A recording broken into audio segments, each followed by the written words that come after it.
নমস্কাৰ। আজি আমি অসমৰ এখন অন্যতম শ্ৰেষ্ঠ সাহিত্য আলোচনী গৰিয়সীৰ সম্পৰ্কে কিছু কথা আলোচনা কৰিম। গৰিয়সী হৈছে অসমৰ এখন জনপ্ৰিয় সাহিত্য আলোচনী ট্ৰিবিউন গোষ্ঠীৰ দ্বাৰা প্ৰকাশিত। ই এখন মাহেকীয়া অসমীয়া সাহিত্য আলোচনী। সাহিত্য, সংস্কৃতি, বিজ্ঞান আৰু বিশ্ব সাহিত্যৰ বিষয়বস্তুসমূহ প্ৰকাশ কৰে। এই আলোচনীখনৰ প্ৰতিষ্ঠাপক সম্পাদক আছিল চন্দ্ৰপ্ৰসাদ শইকীয়া। তাৰ পৰৱৰ্তী সম্পাদকসকল হ'ল হৰে কৃষ্ণ ডেকা, ডক্টৰ লক্ষীনন্দন বৰা, ডক্টৰ ৰীতা চৌধুৰী। ইয়াৰ আগত ৰীতা চৌধুৰী গৰিয়সীৰ সম্পাদক আছিল আৰু বৰ্তমানৰ সম্পাদক হৈছে কুল শইকীয়া।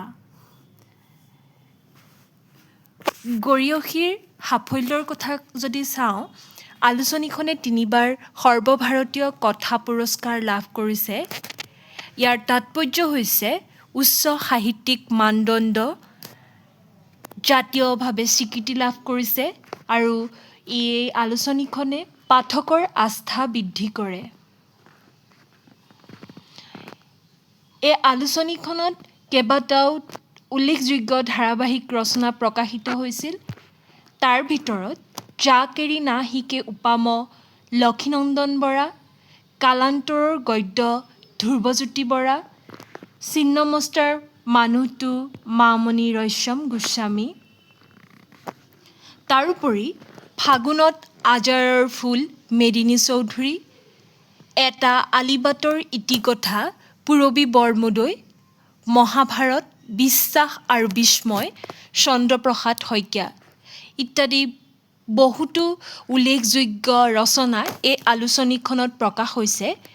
বৰ্তমানেও বহু গুৰুত্বপূৰ্ণ বিষয় ইয়াত আলোচিত হোৱা দেখা গৈছে।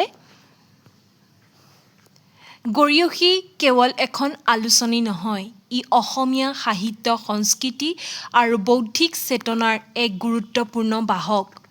নতুন আৰু প্ৰতিষ্ঠিত সাহিত্যিকসকলক একেলগে স্থান দি গৰিয়সীয়ে অসমীয়া সাহিত্যক সমৃদ্ধি কৰি আহিছে।